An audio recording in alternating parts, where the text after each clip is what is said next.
ちは。こんにちは。ナニです。マニです。文法語へようこそ。はい、今日は日本語能力試験1級の文法です。テーマはまでだ。1級の問題は、まずは教科書はあんまりないし、で教科書があっても説明は全くないし、それが足りないから何々までだを勉強してもどんな時どう使うか全然わからないし、ちょっとニュアンスがわかりにくいです。例えば、冗談に言ったまでだは英語でよく使うけどちょっと違う気がする。までだって言うから難しいんだけど、それをだけだに変えるとすごいわかりやすい。冗談を言ったまでだっていう文章があるよね。それを冗談を言っただけだに変えても全く同じ意味なの。そもそもさ、なんとかだっていう言い方って喋ってる時に使わないよね。この本は便利だって言わないんだよ、喋ってる時。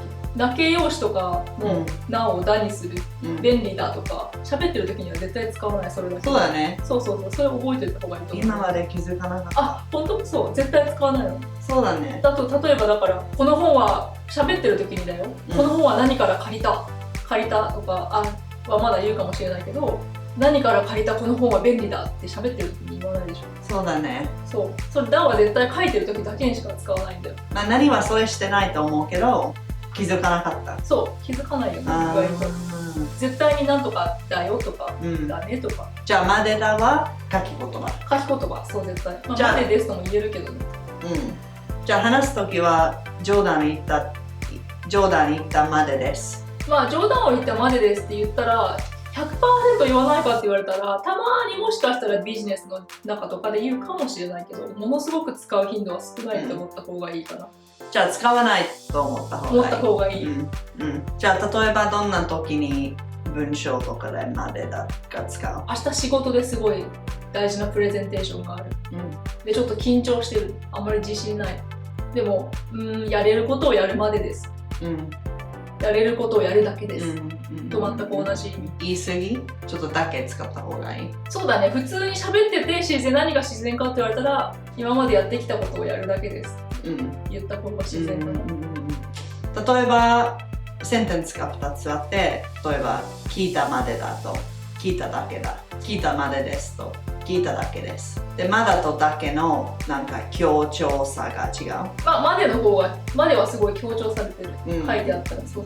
ただちょっと古臭い言い方っていうところもあるから。じゃあ試験用だけ。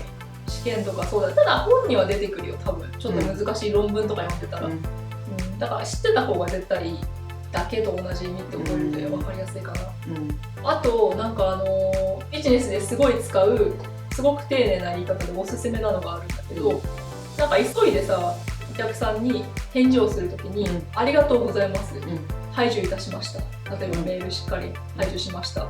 取り急ぎ、お礼まで、前にって書いてですね、返事をよくすることがあるんだけど、そのまでっていうのも、取り急ぎ、今はちょっとお礼だけを言いますねっていうことなの。ここでもだけっていう意味に使える。じゃあその意味は、メール読みました。